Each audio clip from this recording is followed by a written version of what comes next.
Hello everyone, and welcome to a spectacular game from round 6 of the United States Championship between Robson and Fabiano Caruana. Now, you might remember one video I made about Robson and his famous Tales from the Crypt game. If you haven't seen it, I seriously do recommend it. It's one of the coolest games you'll ever see. I will put a link to it in the description below. It's the first thing you'll see in the description, so be sure to check it out as it's a really cool game. But this is round 6 and he faces Fabiano Caruana with the black pieces, and he's not afraid to play e4 against him. So once again Caruana goes for his, well, we can say famous Petrov Defense, and it's very interesting. What do you think Carlsen's best bet for November is? Is it to prepare to play against the Petrov or to simply avoid e4? And what do you think Carlsen will do? Will he avoid e4 altogether, or will he try to out-prepare Caruana in the Petrov? But that being said, let's see the game. So we have e4 by Robson, and we have e5. And in that video, Tales from the Crypt, I did say a couple of words about Robson and his chess career so far, so that's why I also recommend you to check it out. Knight to f3 and the knight to f6, so we have the Petrov defense. Knight to e5, capturing the pawn, d6, knight to f3, and knight captures on e4. This is the classical variation, and it's something if you play the Petrov or against the Petrov, you've probably seen a lot of times. Knight to c3, this is the Nimzovich variation, knight captures on c3, d captures on c3, and here we have bishop to e7. It's a very interesting move because if you remember in Caruana's game versus Karyakin, here Caruana played knight to c6, and it's the game he lost against Karyakin. So it's probably a game Robson knows very well, and he prepared in regards to that game. So Caruana changes the move order a bit just to mix it up. Bishop to e7, we have bishop to e3 now, and castles by Caruana. Queen to d2, preparing queenside castle, knight to d7, and we do have queenside castle. c6, preparing d5, king to b1, and now comes d5. c4, getting rid of the doubled pawn. We have knight to b6, captures on d5, knight captures on d5, and now bishop to c4. So Robson is offering his bishop on e3 in order to exchange more pieces. And here Fabi said that he did consider bishop to e6, simply protecting the knight, but he didn't think that black actually had anything there, and that if white simply exchanged it, it would be okay for black and white as well. So instead he played bishop to f5. This is a pawn sacrifice, which Robson accepts, and Fabi said that he did prepare this at home, although he didn't analyze the position after the pawn sacrifice thoroughly. He just saw that the computer evaluated the position as okay for black. You know, it's not like black is worse if he gives up a pawn here. So he did play this, but you can even watch Caruana's interview about this move and about the game. I will put a link in the description below. It's the entire video from the United States Championship on St. Louis Chess Channel, and the entire video is about 6 hours long, but I will put in the description also the time marks where the interview starts, so be sure to check that out as well. Bishop captures on d5, accepting the pawn sacrifice, c captures on d5, and now queen captures on d5. And now queen to c8. So defending the bishop on f5, but also threatening bishop captures on c2 with check. Knight to d4, defending c2 and also attacking the bishop on f5, bishop moves, and we have king to a1. So now the c-pawn can move, it's no longer pinned, as the king is no longer on b1. Rook to e8, we have rook h to e1, and now bishop to f6. So you can see for the price of one pawn, Fabi has two excellent bishops, so he does have the bishop pair, and they're eyeing that king side very meanly. He has a very nicely placed rook on e8, the queen is excellent on c8, and he does have an undeveloped rook, but you can't have everything. We have c3, rook to e5, now bringing the rook into the attack using the queen. Queen to b3, and now a6. We have bishop to f4, rook captures on e1, rook captures on e1, and queen to d7. Bishop to e5, as the knight on d4 was attacked twice. We have rook to e8, pinning the bishop on e5, and now f4, and bishop to d8, not allowing any captures, but okay, no captures are yet possible because the rook on e1 is still hanging. a4, Robson makes some room for his king on a2, and h6, Fabi does the same. We have rook to d1 now unpinning, and queen to g4, as the queen was on d file. So pressuring the rook on d1, but also attacking the pawn on g2. Rook to d2, now defending the pawn, and we have b5 now. An excellent move that opens up the a file. A captures on b5, a captures on b5, and this is the moment where Ray Robson probably got scared of actually playing for advantage against a World Chess Championship challenger. But it's not all that easy. I mean, you have to calculate. You're probably in time trouble. The move he should have played here is queen captures on b5, and there isn't any immediate danger of this bishop moving anywhere, because it can't really move anywhere with tempo. I mean, if this bishop wasn't here, you would have this rook to a8 check, and since the bishop is slicing all the way here, this would be game over. But there is no way to move this bishop with tempo, and after the queen captures on b5, the queen is also attacking the rook on e8, so you do have to react to this.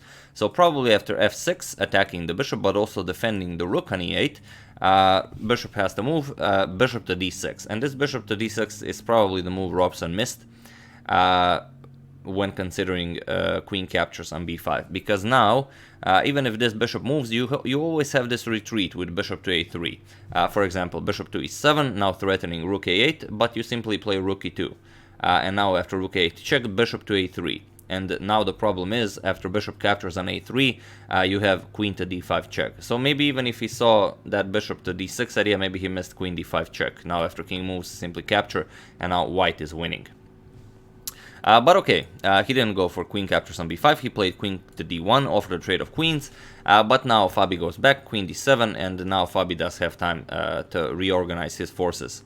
f5, and we have an excellent position to really consider a lot of moves here. What do you play here? Your bishop is under attack. You don't want to play a move like this. Simply g4 will trap your bishop. If you go back, you're not really doing anything. You're giving white the next move, and there are a lot of things to consider. For example, if you capture the bishop on e5, for example, your thought process might be, I capture bishop on e5, he captures mine on g6, and all is well.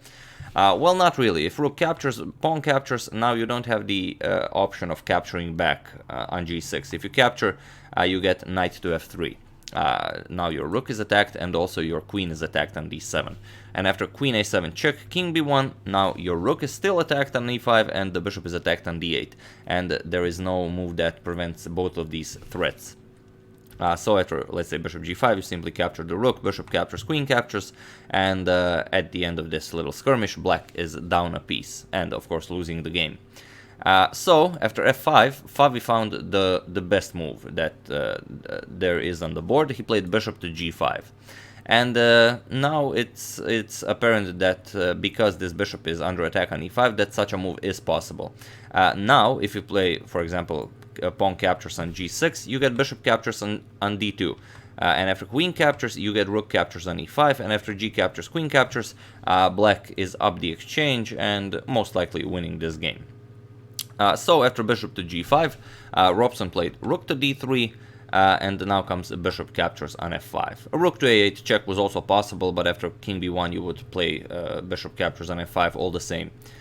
So knight captures, queen captures, and we have bishop to g3. This is the move that most likely cost Robson the game. Now you have to play instead of this bishop to g3, you have to go bishop to d6, because you really need this bishop to a3 retreat. But he played bishop to g3, and now comes rook to a8 check. King to b1, and now rook back to d8, and there is a double attack on this rook. The rook is pinned from the queen. Your only move is king to c2. And now I really want you to pause the position here and try to find the winning idea for Fabi. Okay, some of you asked me in the comments if I could maybe say if you're supposed to find checkmate, win a piece or something. Well, no, in this position you're just supposed to continue the attack. It's the only move that allows black to efficiently continue the attack. So feel free to pause it. I will give it a couple of seconds as usual. For For those of you who found the move, congratulations, you are an excellent attacker. And for those of you who just want to enjoy the show, the move Fabi played was B4. B4, now you can see that the immediate idea is B3. You either force the king to capture or move back, and then you win the whole rook.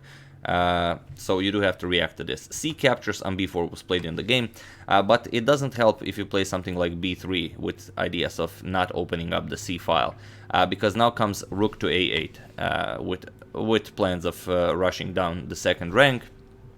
And after king prevents this, now C captures, B captures on C3, rook captures, and now rook back to D8, and there is no defense against rook to D2.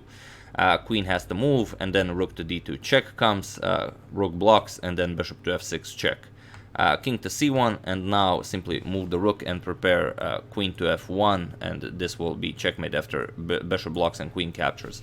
So you can prevent this for a couple of moves, for example rook F2, now comes queen A5, threatening queen to E1, then B4, and then queen to A3 check, and it's all over. You have to block this, now comes queen E3 check, rook D2, and queen captures. This is checkmate. There are a lot of other checkmate patterns, but this is the most forcing one, if black defends correctly. So after B4, Robson played C captures on B4. We have rook to C8 check, king to B3, and now queen to E6 check. Rook to D5 blocking.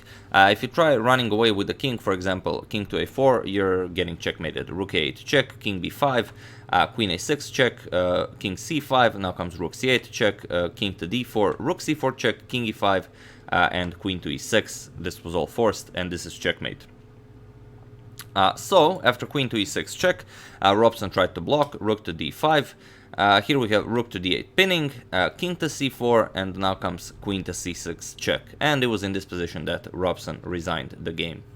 There's really no move you can make that will prevent you from losing this rook. And if you try rook to C5 with ideas that if black captures your queen, you will capture the black queen, then simply queen E4 check. And after the king moves, you will grab the queen, and it's a winning endgame. And fortunately, Fabi did play this H6 move, so there is no back rank ideas here for white. So yeah, after rook C5, no, after queen to C6 check, Ray Robson resigned the game, and a very nice victory for Fabiano Caruana. And yeah, I did prepare the final standings. I just I don't remember if I prepared them. Let me just check. Sorry about that. Sorry, that's Mikhail Tal. No. Let me just check a couple of more layers. Yeah, I did prepare them. Here they are. So these are the standings after round 6. So as you can see, the winner, currently the leader is Samuel Shankland with 4.5 out of 6 points. Fabiano with this win against Ray Robson is now in second place with 4 out of 6 points. Then we have Wesley So also with 4 out of 6. Then Varuzan Akobian, Hikaru Nakamura, Yaroslav Zerebuch, Jeffrey Chiang, Zvid Izoria, Awandra Liang, Alexander Lenderman, Alexander Onishchuk, and Ray Robson in last place after losing this game to Fabiano. So yeah, that's the game. I do hope you enjoyed it, and I really recommend you check out that very nice game by Ray Robson, Tales from the Crypt, in the link in the description below. I would also like to thank Jan Mikulenka, William Avery, and John Sarr for a contribution to my channel. Thank you a lot, I really appreciate it. As usual, you can check 2 of my previous videos here. Thank you all for watching, and I will see you soon, hopefully with another interesting video. Thank you all.